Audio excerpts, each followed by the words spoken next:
वायु प्रदूषण की तो वायु गुणवत्ता और मौसम पूर्वानुमान तथा अनुसंधान प्रणाली यानी कि सफर के रिपोर्ट में कहा गया है कि राजधानी दिल्ली और इसके आसपास के इलाकों में वायु गुणवत्ता स्तर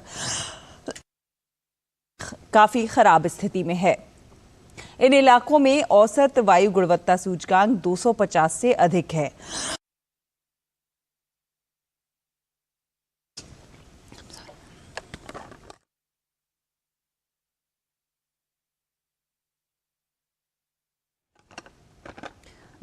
से अधिक है, जो कि सेहत के लिए सही नहीं है। वायु गुणवत्ता सूचकांक में गिरावट के कारण लोगों को सांस लेने संबंधी समस्याएं भी सामने आ सकती हैं।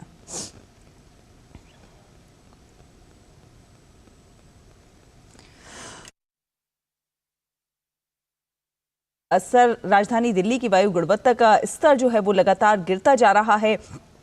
दिल्ली की वायु गुणवत्ता बहुत खराब श्रेणी में दर्ज की गई है। आने वाले दिनों में इसके और खराब होने की संभावना है। प्रतिकूल मौसम संबंधी स्थितियां, पटाखों और धान की पराली जलाने से होने वाला प्रदूषण हर साल सर्दियों में दिवाली के आसपास दिल्ली और एनसीआर की वायु गुणवत्ता को खतरनाक स्तर पर पहुंचा देता है। हमारे संवाददाता तापस भट्टाचार्य ने प्रदूषण स्तर को कम करने के लिए सरकार द्वारा उठाए गए विभिन्न उपायों के बारे में वायु गुणवत्ता प्रबंधन आयोग के सदस्य सचिव अरविंद नौटियाल से बात की है।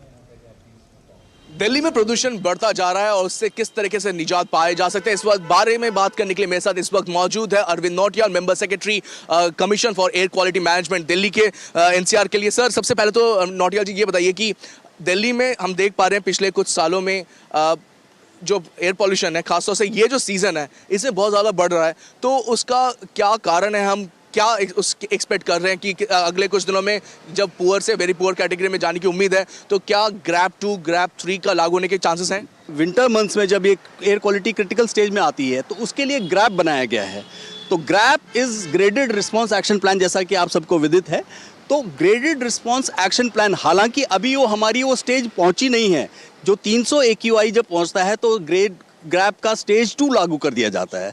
लेकिन हालांकि अभी एक्चुअली अक्टूबर में इस साल में सिर्फ एक दिन अभी तक AQI 300 के पार हुई है, जो कि बाकी सालों के बनस्पत अगर हम देखें तो एक बेहतर स्थिति है। पराली की समस्या हर साल इस समय में आती है, अभी भी उसका एक आया है, एक इम्पैक्ट देखने को मिला है। पंजाब आज भी अगर बाकी एनसीआर स्टेट्स की बात करें उनसे ज़्यादा करीब दुगना या तिगुना ज़्यादा पराली जला रहा है। तो क्या आप लोग उनके साथ कोऑर्डिनेट कर पा रहे हैं कि किस तरीके से ये इस समस्या से जो निपटा जाए? इस सीज़न में खास करके अन्य कारणों के साथ साथ पराली एक इम्पॉर्टेंट और एक महत्वपूर्ण कारण बनता है और जो एक बड़ा कंट्रीब्यूटर बनता है, इसमें कोई दो राय नहीं है। लेकिन ये एक लिमिटेड विंडो है जिस दौरान हमें बहुत ज़्यादा इस चीज़ पे ध्यान देने की ज़रूरत पड़ती है।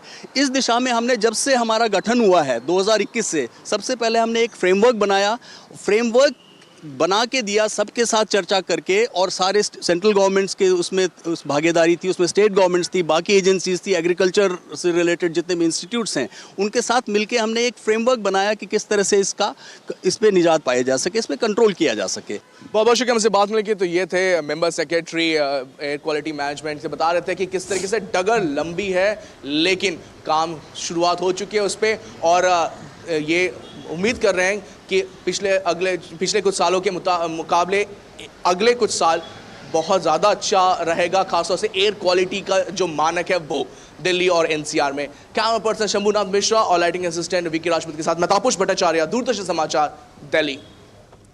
और देखिए, दिवाली की तैयारियां शुरू हो गई हैं। दिल्ली के न्यू मोती बाग की मनस्विनी संस्था अपना सालाना दीपोत्सव